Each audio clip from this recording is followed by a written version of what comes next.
Assalamualaikum warahmatullahi wabarakatuh. Bertemu lagi dengan saya, dengan Cak Bub di Konco Angkringan.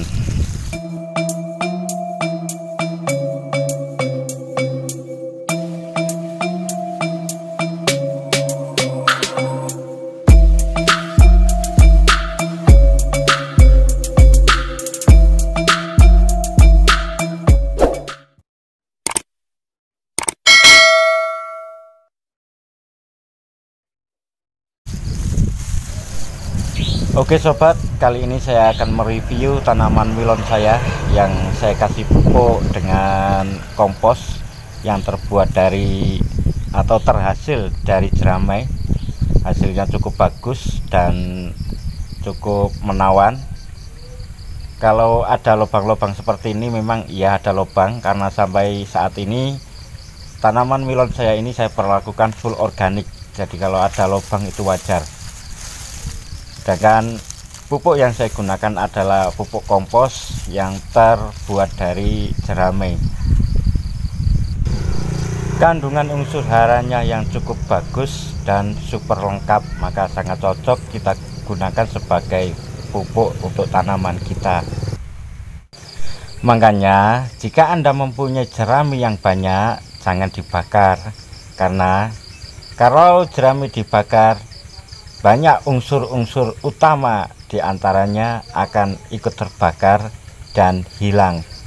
Sedangkan persentase kehilangan unsur hara jika jerami dibakar: karbon 90%, nitrogen 91%, fosfor 45%, kalium 75%, ada kalsium, sulfur dan magnesium, semuanya akan hilang sia-sia. Sedangkan kandungan jerami yang tidak dibakar meliputi diantaranya adalah sebagai berikut. Kandungan unsur hara setiap 1 ton kompos jerami: 1. Nitrogen 2,11%, fosfor 0,11%, kalium 7,7% dan kalsium 4,2%.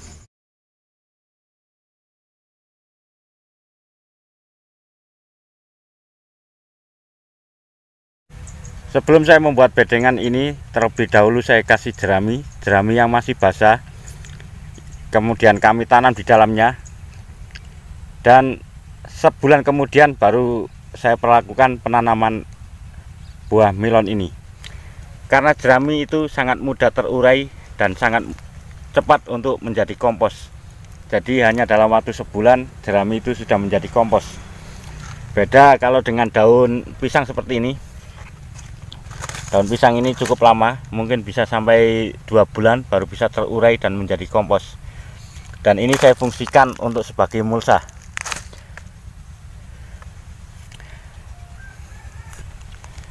Ya teman-teman bisa lihat ini kondisinya sangat bagus. Kalau mungkin teman-teman bertanya kenapa ada lubang-lubang seperti ini, ya memang ada lubang-lubang karena sampai saat ini masih saya gunakan sistem full organik. Jadi saya belum melakukan penyemprotan menggunakan pestisida kimia. Dan ini bisa teman-teman bisa lihat, ini adalah calon buah. Ini calon buah di daun ke-7, di daun ke-8, sedangkan yang ini di daun ke-7. Ini nanti kita seleksi mana yang lebih bagus pertumbuhannya. Kalau nanti pertumbuhannya yang lebih bagus yang di daun ke-7, maka yang di daun ke-8 ini akan kita pangkas atau kita buang.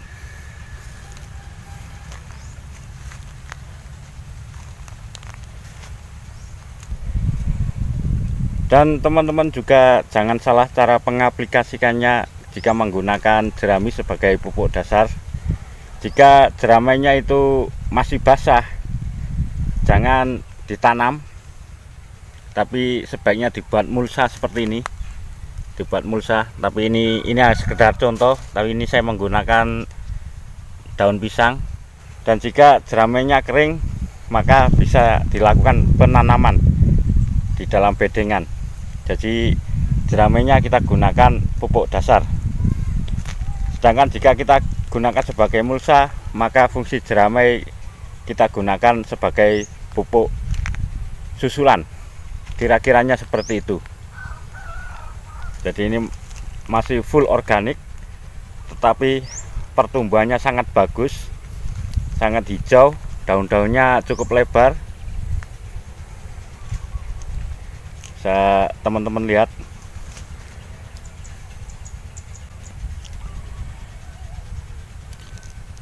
Mungkin teman-teman juga ada yang bertanya, Bang, lebih bagusan mana, kita pakai mulsa yang dari plastik atau ya mulsa dari bahan organik? Kalau menurut pendapat saya secara pribadi, lebih baik menggunakan mulsa dari organik. Bisa dedaunan pisang seperti ini. Seperti yang saya lakukan, ini adalah mulsa dari daun pisang. Bisa juga menggunakan jerami, karena ada nilai tambah dari penggunaan mulsa itu sendiri, yaitu bisa kita jadikan untuk menjadi pupuk untuk tanaman itu sendiri.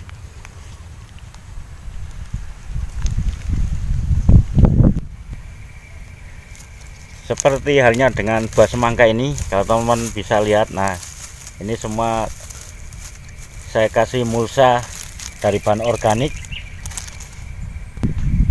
yaitu jeramai padi. Dan ini sudah menjadi kompos, walaupun keadaannya kering, tapi jerami ini sebenarnya sudah menjadi kompos. Dan kita lihat hasil buahnya, ini cukup besar buahnya. Buah ini baru berusia 1 minggu, sudah segede ini. Dan ini pun kita tanam di lahan yang tanpa kita olah.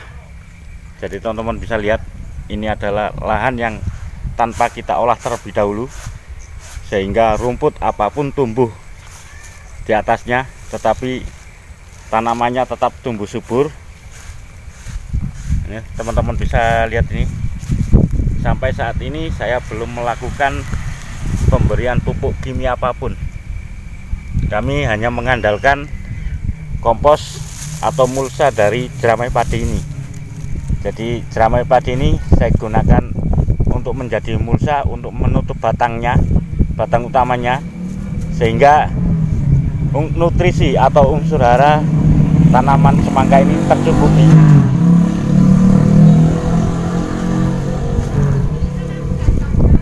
Maaf videonya terganggu karena lahan saya ini di tepi jalan raya, jadi banyak suara kendaraan yang menggema. Bisa teman-teman lihat, ini hasilnya. Jadi ini adalah semangka yang kita tanam tanpa olah tanah terlebih dahulu, dan belum saya pupuk menggunakan pupuk kimia apapun. Saya hanya mengandalkan mulsa daripada jerami padi ini sebagai penyubur tanaman ini. Oke, sampai di sini dulu video saya kali ini. Jika ada salah kata, saya minta maaf. Silahkan like, silahkan subscribe, dan dukung terus channel saya ini agar terus bisa berkembang. Wassalamualaikum warahmatullahi wabarakatuh.